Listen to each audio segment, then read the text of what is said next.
ಗೊತ್ತಿಲ್ಲ. ಅದು ನನ್ ಮುಂದೆ ನಿಂತಿರೋ ಈ ವ್ಯಕ್ತಿ ಯಾರು ಅಂತ ನನ್ಗೆ ಗೊತ್ತಿಲ್ಲ.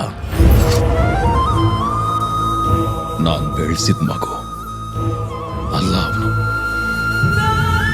ಸರ್ಕಾರ ಏನ್ ಮಾತಾಡ್ತಾ ಇದ್ದೀರಾ? ಅವನು ನಿಮ್ಮ ಮಗ. ಸಲಿಗೆ ಇದೆ ಅಂತ ಮಿತಿ ಮೀರ್ಬೇಡಿ. ನಂಬೋದ ಅಂತ ಕೇಳಿದ್ದೆ. ಇದಕ್ಕೆ ನಂಬಿಕೆ ದ್ರೋಹ ಅನ್ನೋದು. ಇವಾಗ 2 ಮಾತು ಕೇಳ್ತೀನಿ. ನಿನ್ ಗಂಡ ನಡ್ಸ್ಕೊಡ್ತಾನ ಕೇಳಮ್ಮ. ಖಂಡಿತ ಸರ್ಕಾರ, ನೀವೇನ್ ಮಾಡು ಅಂದ್ರೂ ಮಾಡ್ತಾರೆ. ನಾನು ಕಲಿಸಿರೋ ವಿದ್ಯೆನ ಬಳಸೋದಾಗ್ಲಿ ಕುಸ್ತಿ ಆಗ್ಲಿ ಮಾಡಬಾರ್ದು. ಅವನು ಎಲ್ಲಾದ್ರೂ ಚೆನ್ನಾಗಿರ್ಲಿ. ಇನ್ ಮುಂದೆ ನನ್ನ ಕಣ್ಗೆ ಕಾಣಿಸ್ಕೋಬಾರ್ದು.